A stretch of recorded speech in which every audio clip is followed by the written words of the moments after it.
Денеска во Основното училиште Свети Кирил и Методи се одржа отворен ден на граѓанското образование, на кој учениците преку презентации ги покажаа своите реализирани активности и значењето на граѓанското образование.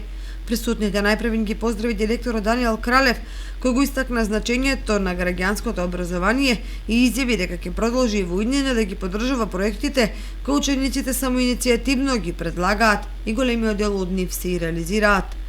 Граѓанското образование е клучен дел од секоја демократија. Секое општество се стреми кон продуцирање на генерации кои ќе ја разбираат својата улога и одговорност како граѓани. Граѓанското образование е токму една од алатките за постигнување на овие цели. Преку него ќе го помогнеме систематизираното подготвување на младите за нивна активна улога во општеството и граѓанското учество.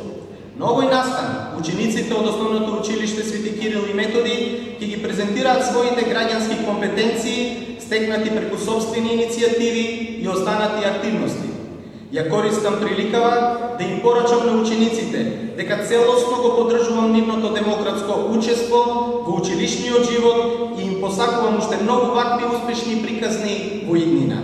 Групата ученици, кои што се дел од ученичката заедница, во текот на минатата учебна година реализираа значени проекти со поддршка на директорот, меѓу кои поставување нови шкафчиња во училиштето, нови плотни на клупите, а исто така беа и во посета во Собранието на Република Северна Македонија, каде остварија средба со пратениците.